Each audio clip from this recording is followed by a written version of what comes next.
Hello students, MD institute of education में आपका स्वागत है।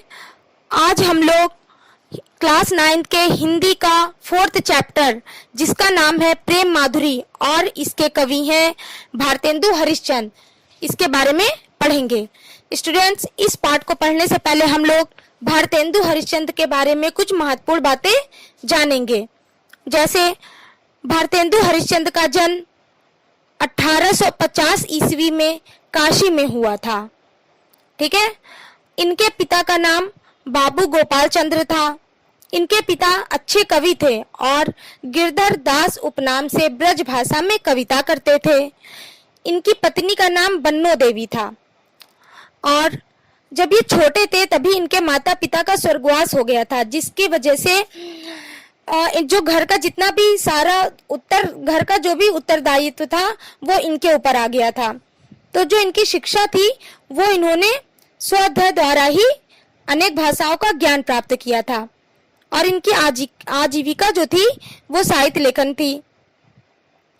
इनकी जो प्रमुख रचनाएं हैं, जो विधाएं हैं, वो है कविता, नाटक, एकांकी, निबंध, उपन्यास, पत्रकारिता आदि।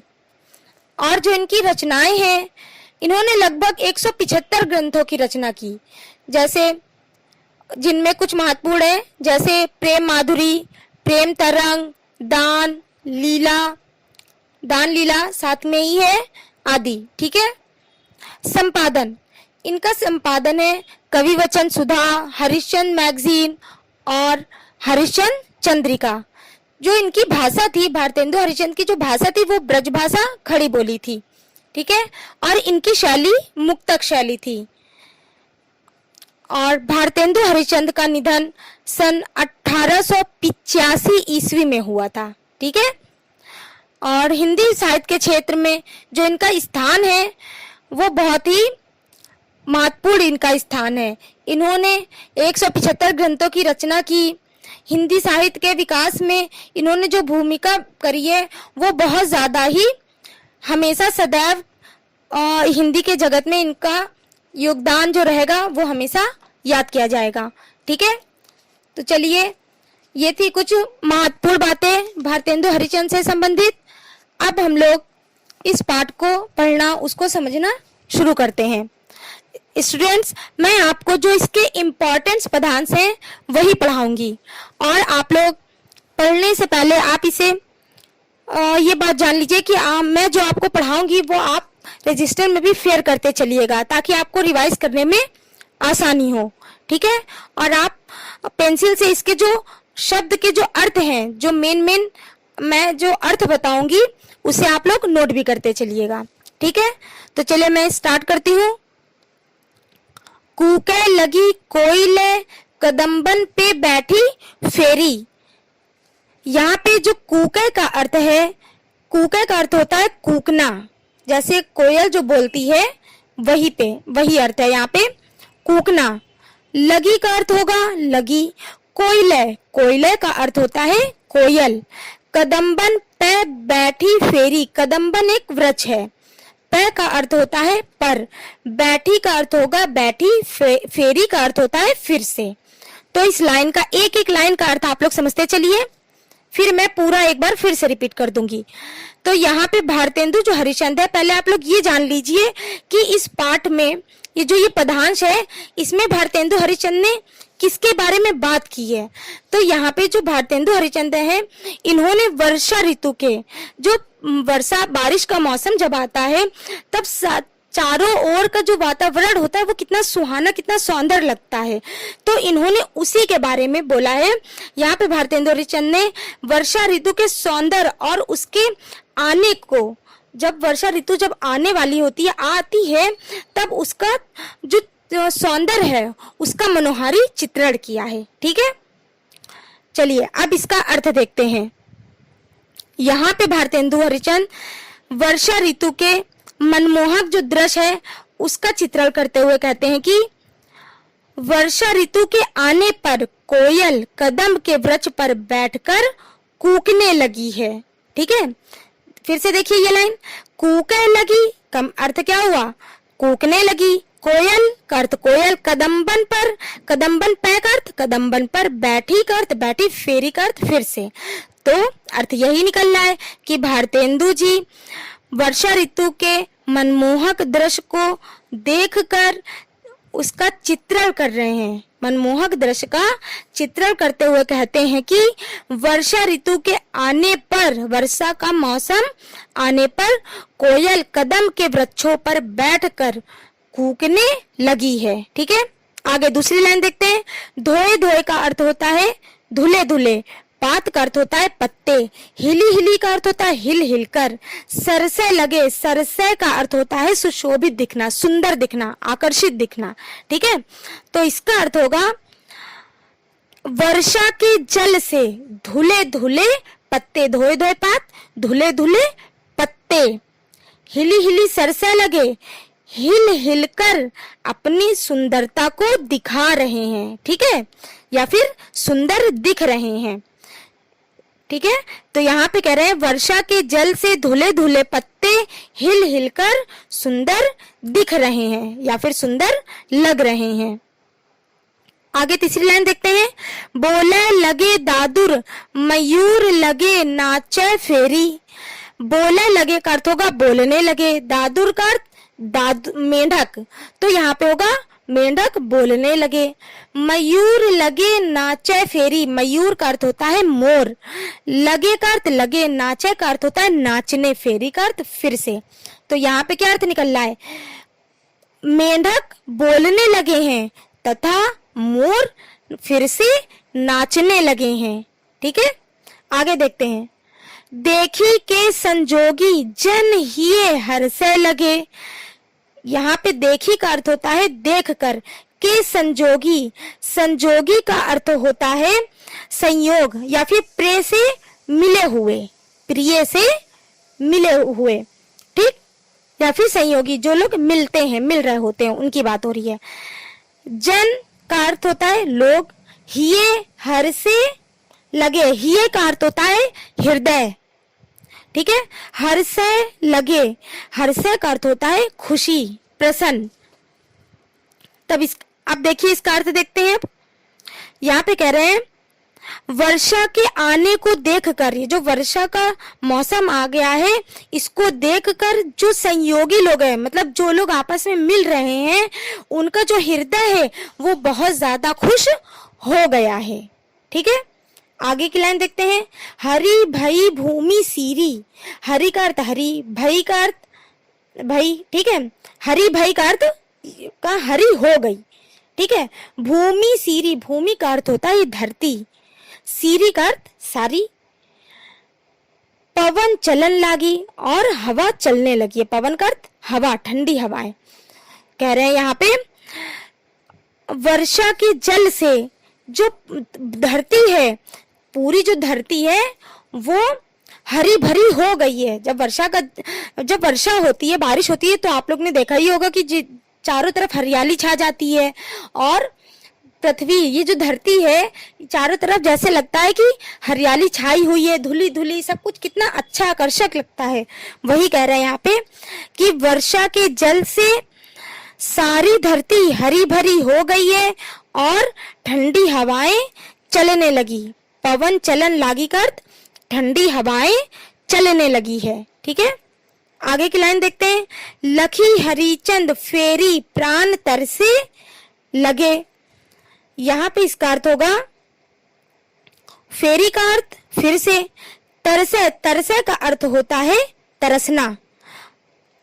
तो यहाँ पे देखते हैं इसका अर्थ निकल रहा है। यहाँ पे भारतेंदु हरिचंद कह रहे हैं कि ऐसे वातावरण में फिर से इसको देखिए, लखी हरिचंद फेरी प्राण तरसे लगे। जो प्राण है, यहाँ पे प्राण का अर्थ क्या होता है, जैसे हम लोगों का मन तरसने लगता है, हमारे प्राण जैसे किसी को मिलने के लिए जो तरसने लगते हैं, यहाँ पे वो बात कही गई है।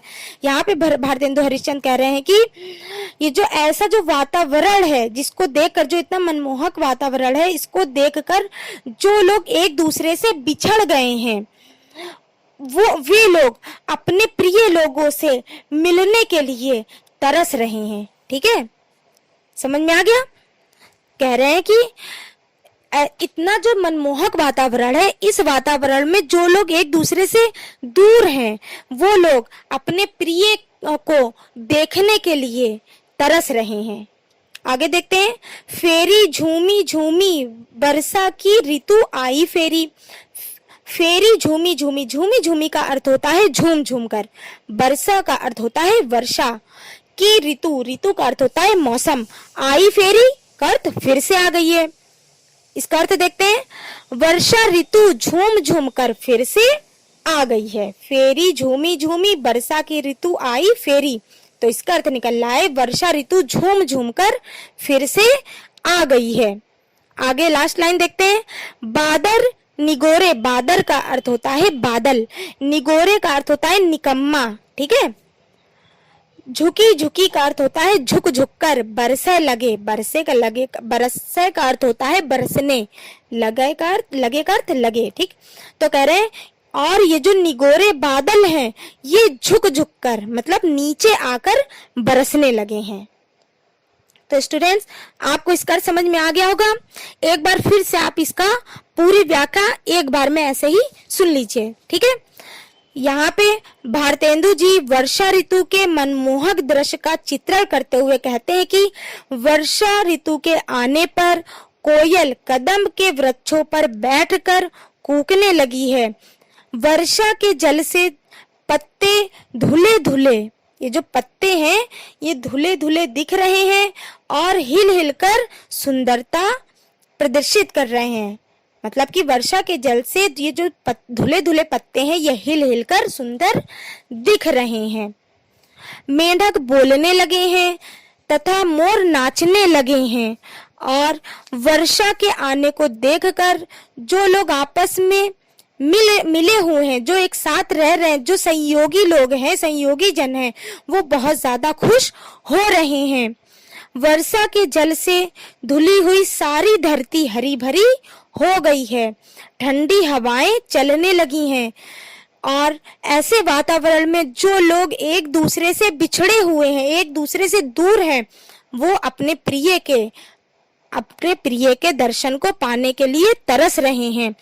इस वर्षा ऋतु के आने से ये जो वर्षा ऋतु झूम झूम कर है वो फिर से आ गई है और निगोरे बादल झुक झुक कर बरसने लगे हैं, ठीक है।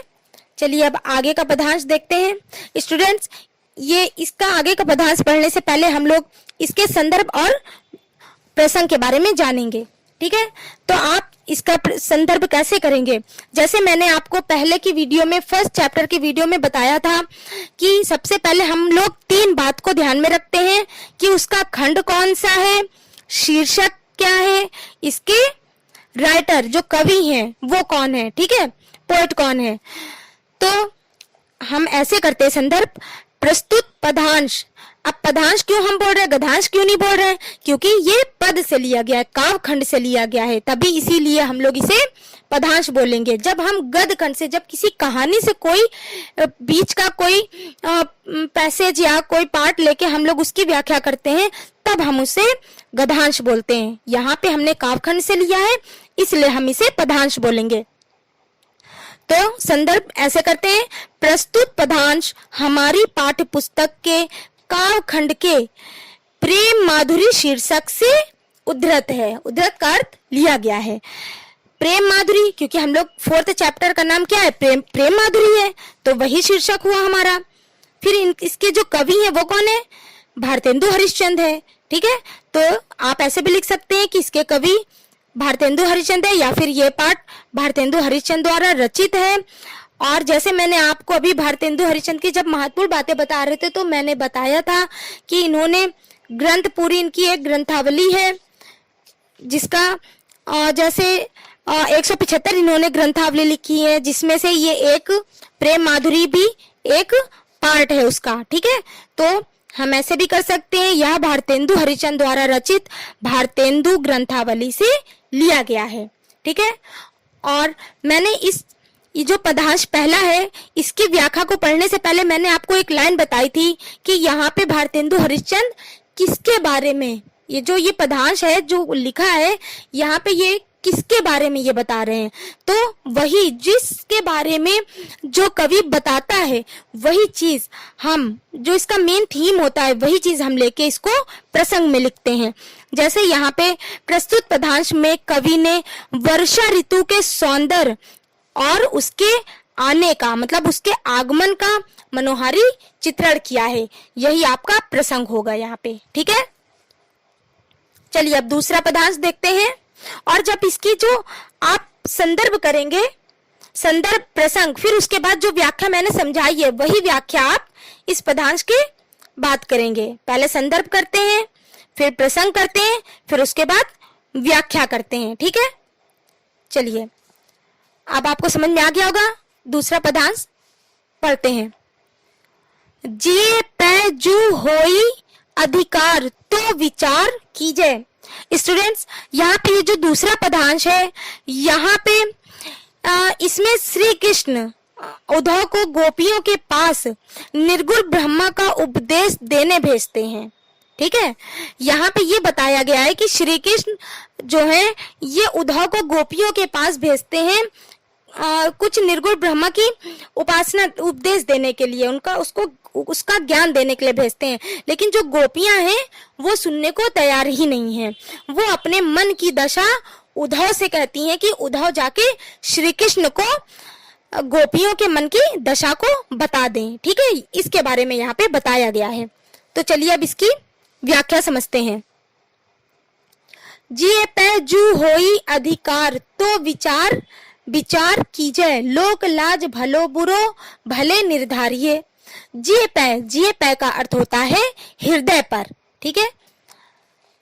जिए पै जू होई अधिकार का अर्थ अधिकार, तो विचार, विचार का अर्थ होता है विचार, कीजिए का अर्थ कीजिए करना, ठीक है। यहाँ पे गोपियां उद्धव से कहती हैं कि हे उद्धव, यदि हमारे मन पर, हमारा जो मन है, हमारा अपने मन पर अधिकार होता तो हम तुम्हारी बातों पर विचार करती, ठीक है। आगे देखिए, लोक लाज, लोक लाज का अर्थ होता है लोक शर्म, लोक मर्यादा, वही लोक लाज। भलो बुरो, भलाई बुराई, भले निर्धारिये, निर्धारिये का अर्थ होता है निश्चित करना, ठीक है। यहाँ पे गोपियां कह रही हैं कि हे उद्धव, यदि हमारे, फिर से पहली लाइन से पढ़ते हैं मैं, ठीक है। हम लोग फिर से पहली लाइन से समझेंगे।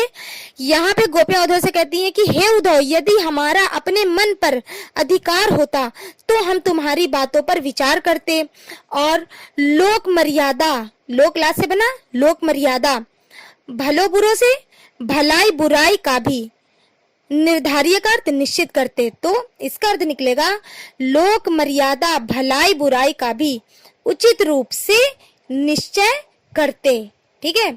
परंतु हम क्या करें, हमारा मन हमारे वश में ही नहीं है, ठीक है। यहाँ पे गोपियां उद्धव से कह रही हैं कि हे उद्धव, यदि हमारा अपने मन पर अधिकार होता तो हम तुम्हारी बातों पर विचार करते, लोक मर्यादा भलाई बुराई का भी उचित रूप से निश्चय करते, परंतु हम क्या करें, हमारा मन हमारे वश में ही नहीं है, ठीक है। आगे तीसरी लाइन देखते हैं। नैन, नैन का अर्थ होता है नेत्र, आंखें। श्रवण, श्रवण का अर्थ होता है कान। कर का अर्थ होता है हाथ और पग का अर्थ होता है पैर।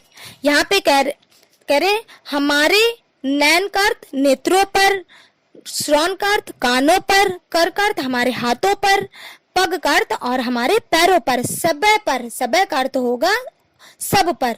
बस भय, बस भय का अर्थ होता है बस नहीं है, यहाँ पे वश नहीं है। तो यहाँ पे गोपियां कह रही हैं कि यदि यहाँ तक कि हमारे नेत्रों पर, हमारी आंखों पर, हमारे कान पर, हाथ पर, पैर, हमारे सभी अंगों पर श्री कृष्ण का ही वश है, हमारे सभी अंग श्री कृष्ण के ही वश में हैं। आगे देखिए, हरिचंद भाई, सॉरी फोर्थ लाइन देखते हैं। उतय चली जात इन्हें कैसे कह संहारिये। यहाँ पे कह रहे हैं कि इन पर भी हमारा अधिकार नहीं रहा, ये सब श्री कृष्ण की ओर खुद ही चले जाते हैं, उतय चली जात का अर्थ उधर ही चले जाते हैं। इन्हें कैसे कै संभालिए का अर्थ होगा इन्हें कैसे संभाले। फिर से देखिए, कह रहे हमारे आंखों पर, हमारे कान पर, हमारे हाथ पर, पैर पर, हमारे सभी अंगों पर अब श्री कृष्ण का ही वश है। हरिचंद भाई उतय चली जात इन्हें कैसे कै संभालिए। अब तुम ही बताओ, जब ये स्वयं ही श्री कृष्ण की ओर चले जाते हैं तो हम इन्हें कैसे संभाले, इन्हें कैसे संभाला जाए। आगे की लाइन देखते हैं। हरिचंद भई सब भांति सो पराई हम। यहाँ पे हरिचंद का अर्थ हरि, भई का अर्थ भई, सब का अर्थ सब, भांति सो पराई हम। पराई हम का अर्थ होता है जैसे गैर हो जाना, पराय हो जाना, वही अर्थ निकलेगा यहाँ पे। तो यहाँ पे भारतीय तो हरिचंद कहते हैं कि गोपियां कह रही हैं कि तुम ही बताओ इन्हें कैसे संभाला जाए। यदि ये सब अंग हमारे वश में होते तो भी हम तुम्हारे कहे अनुसार कार्य कर सकते थे, परंतु अब ये अंग हमारे वश में नहीं है तो इन्हें कैसे संभाला जाए। उसके बाद जब मैंने ये अर्थ बताया था, इसके बाद ये दोबारा जब ये बोलती हैं गोपियां, फिर से उद्धव से जब ये कहती हैं कि गोपियां पुनः कहती हैं कि हे उद्धव, हम सब गोपियां तो पूरी तरह से श्री कृष्ण के ही हैं। हमें ज्ञान के उपदेश द्वारा प्रेम के मार्ग पर चलने से रोका नहीं जा सकता। ये अर्थ आपका निकलेगा, इन्हें ज्ञान कही कहो कैसे कह निबारिये, इसका अर्थ होगा। ठीक है, फिर से देखते हैं। हरिचंद भई सब भांति सो पराई हम। यहाँ पे हरिचंद कहते हैं कि गोपियां कह रही हैं कि हे उद्धव, अब हम पूरी तरह से सिर्फ और सिर्फ श्री कृष्ण के ही हो गए हैं। इन्हें ज्ञान कही कहो कैसे कह निबारिये। कह रहे हैं कि जब हम पूरी तरह से श्री कृष्ण के ही हो गए हैं तो हमें ज्ञान के उपदेश द्वारा प्रेम के मार्ग पर चलने से नहीं रोका जा सकता। मतलब कि उद्धव से कहती है कि उद्धव तुम मुझे हम लोगों को जितने भी ज्ञान के उपदेश दे दो, लेकिन हम प्रेम के मार्ग को नहीं छोड़ सकते, क्योंकि अब हम उस पर ही चलेंगे। उसी को कहा जा रहा है कि ज्ञान के उपदेश के द्वारा प्रेम के मार्ग पर चलने से रोका नहीं जा सकता। ठीक है, आगे की लाइन देखते हैं। मन में रहे जो ताही दीजिए बिसारी मन। मन में रहे जो ताही दीजिए बिसारी मन। आपे बसे जामे ताही कैसे कह बिसारिये। मन में रहे का अर्थ होगा मन में रहे। ताही कह रहे ताही दीजिए बिसारी मन। बिसारी, यहाँ पे जो बिसारी है इसका अर्थ होता है भूल जाए, भूल जाइए। मन का अर्थ मन। ठीक है, आपे बसे जामे, जामे का अर्थ होता है जिसमें। आपे का अर्थ तो आप यही होगा, बसाए का अर्थ बसना, जामे का अर्थ होगा जिसमें, बिसारिये का अर्थ होगा यहाँ पे भूलना। ठीक है, तो यहाँ पे कह रहे हैं जो गोपियां हैं वो कहती हैं कि यदि कोई हमारे मन में निवास करता हो तो हम उसे भुला भी दें, लेकिन जब हमारा मन ही किसी दूसरे के हृदय में जाकर बस गया हो तो भला उसे कैसे भुलाया जा सकता है। ठीक है, या गोपियां कह रही हैं कि यदि हमारे मन में किसी दूसरे के हृदय में, हमारे मन में जैसे कोई बसा हो तो हम एक बार उसे भुला भी दें, लेकिन जब हमारा मन हमारे पास तो है नहीं, वो किसी दूसरे के हृदय में जाकर बस गया हो तो भला उसे कैसे भुलाया जा सकता है। हे उद्धव, आप बेकार में ही हमें ज्ञान के उपदेश दे रहे हैं। हमारे लिए श्री कृष्ण को भुलाना असंभव है। मतलब कि श्री कृष्ण को भुलाकर इस ज्ञान के मार्ग पर चलना हमारे लिए बिल्कुल भी संभव नहीं है। हम इस ज्ञान के मार्ग पर नहीं चल सकते, हम श्री कृष्ण को भुला नहीं सकते। ठीक है, तो चलिए, और स्टूडेंट्स इसका भी संदर्भ आपको पहले वाले के जैसा ही करना है। पहले पदांश में जैसे संदर्भ बताया था वैसे ही संदर्भ आपको इस पदांश में भी करना है, और प्रसंग मैंने जैसे अभी बताया था वही प्रसंग आपको इसमें लिखना है। अब आगे का पदांश पढ़ते हैं। ऊधो जू सूधो वह मार्ग, उधो जू सूधो गहो वह मार्ग, ज्ञान की तेरे जहां गुदरी है। यहाँ पे भी गोपियां ही उधो से कह रही हैं, ठीक है। तो सूधो का अर्थ होता है सीधा, और गहो का अर्थ होता है पकड़ो, मार्ग का अर्थ होता है रास्ता। उद्धव का तो नाम है, ये तो आपको पता ही है। तो यहाँ पे गोपियां कहती है कि हे उद्धव, हे उद्धव, तुम उस रास्ते पर सीधे चले जाओ जहां तुम्हारे ज्ञान की पोटली रखी हुई है। ज्ञान की तेरे जहां गुदरी है, गुदरी का अर्थ होता है पोटली, ठीक है। तो यहाँ पे गोपियां उद्धव से कहती हैं कि हे उद्धव, तुम उस रास्ते पर सीधे चले जाओ जहां तुम्हारे ज्ञान की पोटली रखी हुई है। आगे देखिए, कह रहे हैं को नहीं सिख मानी है। हाँ, को नहीं का अर्थ कोई नहीं, सिख का अर्थ होता है गोपी, ठीक है। सिख मानी है, शिक्षा मानेगी। सिख मानी है का अर्थ होगा शिक्षा मानेगी, यहाँ पे सिख का अर्थ शिक्षा होगा। अब आगे देखते हैं, यहाँ पे गोपियां कह रही है कि पहली लाइन से शुरू करते हैं। हे उद्धव, तुम उस रास्ते पर सीधे चले जाओ जहां तुम्हारे ज्ञान की पोटली रखी हुई है, क्योंकि तुम्हारे द्वारा तुम जो उपदेश दे रहे हो, तुम जो ज्ञान दे रहे हो, उस ज्ञान को यहाँ की कोई भी गोपी नहीं मानेगी, क्योंकि सभी गोपियां श्री कृष्ण के प्रेम में ही विश्वास रखती हैं, उन्हीं में विश्वास करती हैं। इसलिए वे उद्धव से लौट जाने को कहती हैं, जो गोपियां हैं वो उसे लौट जाने को कहती हैं। आगे की लाइन देखते हैं। एक श्याम सी प्रीति प्रतीति खरी है, ये ब्रजबालाए सबे इकसी, हरि चंद जू मंडली ही बिगड़ी है, एक जो होए तो ज्ञान सिखाइए, कोपही में यहाँ भांग परी है, ठीक है। ये वाली लाइन देखते हैं। को नहीं सिख मानिए, हाँ, एक श्याम की प्रीति प्रतीति खरी है। तो ये जो प्रीति का अर्थ होता है प्रेम, और प्रतीति का अर्थ होता है विश्वास, ठीक है। तो इसका अर्थ मैंने अभी आपको बताया था कि जब जैसे गोपियां उद्धव से कहती हैं कि तुम उस रास्ते पर सीधे चले जाओ जहां तुम्हारे ज्ञान की पोटली रखी हुई है, क्योंकि तुम्हारे द्वारा दिए गए ज्ञान को यहाँ पर कोई भी गोपी नहीं मानेगी, क्योंकि सभी गोपियां श्री कृष्ण के प्रेम में विश्वास करती हैं, इसलिए वो उद्धव से लौट जाने के लिए कहती हैं। आगे देखते हैं। ये ब्रजबालाएं सबे इकसी, ये ब्रजबालाएं का अर्थ होगा ये जो गोपियां हैं वही, सबे का अर्थ सब, इकसी का अर्थ होता है एक सी हैं।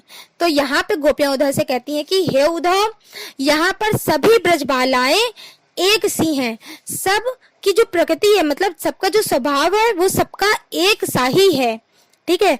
हरिचंद जू मंडली ही बिगड़ी, कह रही है यहाँ पे कोई एक गोपी की बात नहीं है, यहाँ पे सारी की सारी मंडली ही, गोपियां जितनी भी गोपियां हैं, पूरी की पूरी मंडली ही कृष्ण के प्रेम में बिगड़ी हुई है, ठीक है।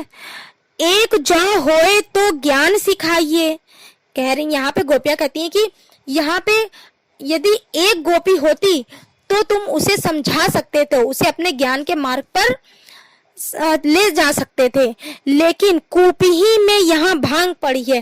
कह रहे हैं लेकिन यहाँ तो कुएं में ही भांग पड़ी हुई है, मतलब गोपियां जो हैं वो श्री कृष्ण के प्रेम रूपी रस में डूबी हुई हैं। इसलिए उद्धव, तुम जहां से आयो वहीं लौट जाओ और तुम्हारा उपदेश यहाँ पे बेकार जाएगा, तुम जो ज्ञान दे रहे हो वो बिल्कुल बेकार जाएगा। फिर से देखते हैं, यहाँ पे गोपियां उद्धव से कह रही हैं कि यहाँ पे जो जितनी भी गोपियां, जितनी भी ब्रजबालाएं हैं, सब एक जैसी हैं, सबका जो स्वभाव है वो एक जैसा है, सबकी एक ही प्रकृति है। यहाँ पे एक गोपी नहीं बल्कि पूरी की पूरी मंडली ही श्री कृष्ण के प्रेम में बिगड़ी हुई है। यदि एक गोपी होती तो तुम उसे अपने ज्ञान के उपदेश दे भी सकते थे, उसे समझा सकते थे, परंतु यहाँ तो कुएं में ही भांग पड़ी हुई है।